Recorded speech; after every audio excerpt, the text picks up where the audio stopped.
Assalamualaikum warahmatullahi wabarakatuh. Kami ingin menyampaikan materi tentang mata kuliah geometri dengan dosen pembimbing Ibu Cut Mutahada SPD MPD yang berjudul Hasil Kali Transformasi, yang beranggotakan saya sendiri Nadia Oktari dengan NIM F1C2 19010, Dinda Novia Azahra F1C2 19030, dan Hosni Mubarok dengan NIM F1C2 19052. Konsep hasil kali transformasi.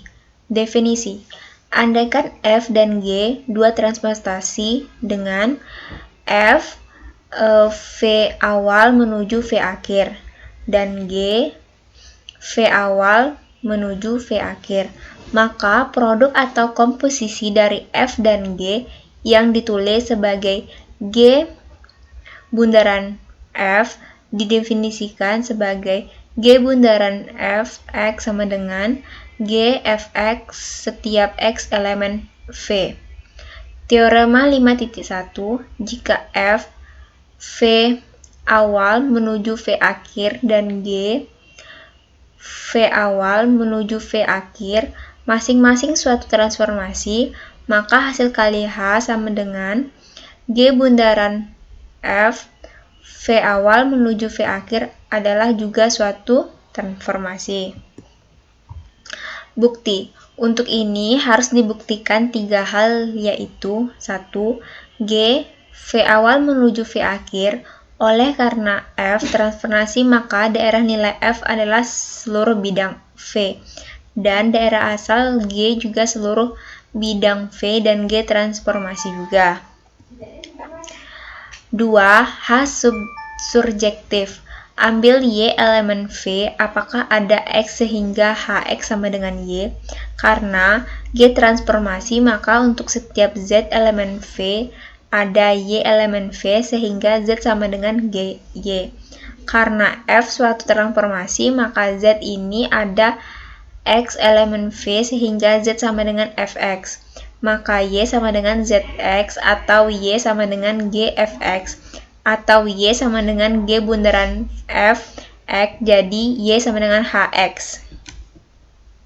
Bukti yang ketiga, H injektif. Untuk membuktikan bahwa H injektif, harus kita perhatikan bahwa kalau P tidak sama dengan Q, maka HP tidak sama dengan HQ. Andaikan HP sama dengan HQ, maka GFP sama dengan GFQ. Oleh karena G injektif, maka FP sama dengan FG. Karena F injektif, maka pula F sama dengan Q ini bertentangan dengan pengandaian bahwa P tidak sama dengan Q. Jadi pemisalan bahwa HP sama dengan HQ tidak benar, sehingga haruslah HP tidak sama dengan HQ. Baik, selanjutnya, contoh soal mengenai hasil kali transformasi. Andaikan G sebuah garis dan T sebuah transformasi, transformasi T ini memetakan dari F asal, V asal ke V hasil, yang didefinisikan sebagai berikut.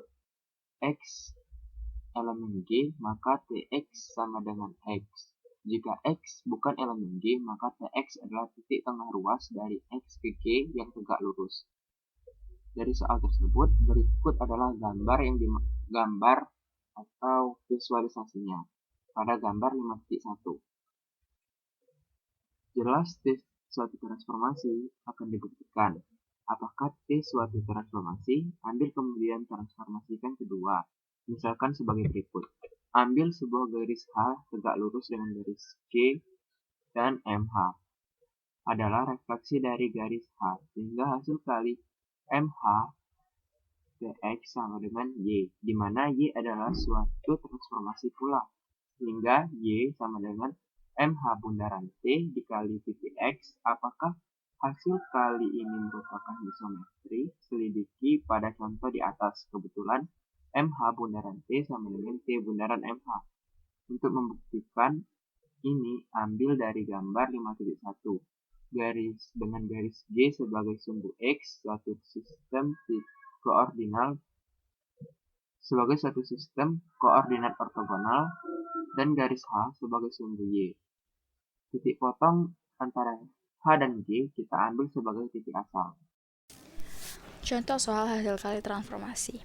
Andaikan X sama dengan X, Y, maka TX sama dengan X setengah Y, dan MH TX sama dengan min X dan setengah Y.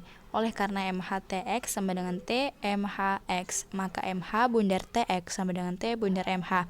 Akan tetapi, sifat komutatif tersebut tidak selalu berlaku.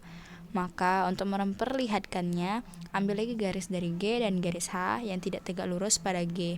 Lihatlah pada gambar 5.2 di samping. Tampak bahwa MH TX tidak sama dengan T MHX, maka MH bundar T tidak sama dengan T bundar MH.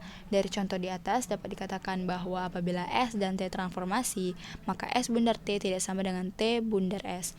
Buktikanlah bahwa MH TX tidak sama dengan T MHX pada gambar 5.2. Hasil kali transformasi yang telah dibahas di atas tidak hanya terbatas pada dua transformasi. Andaikan T1, T2 merupakan transformasi, maka dapat disusun terlebih dahulu hasil kalinya T1 bundar T2, kemudian dikalikan dengan T3. Untuk hasil kali transformasi dapat ditulis dengan T3 dikali T1 dan T1. Jadi andaikan P aksen sama dengan T1, P dikali P aksen sama dengan T2 dikali P aksen dikali P triple aksen sama dengan T3 P aksen dikali P. Maka T3 dikali T2 dikali T1P sama dengan T3 dikali T2 dikali T1P sama dengan T3 dikali T2 dikali P aksen sama dengan T3 dikali P aksen sama dengan P triple aksen. Maka dapat dikatakan T3 dikali T2 dikali T1P sama dengan T3 dikali T2 dikali T1P sama dengan T3 dikali T2 dikali P sama dengan T3 dikali T2P sama dengan T3 dikali P double aksen sama dengan P triple aksen. Maka hasil kali transformasi bersifat asosiatif dapat juga dikatakan bahwa T3 dikali T2 dikali T1 atau T3 dikali T2 dikali T1 atau T3 dikali T2 dikali T1. Sekian dan terima kasih.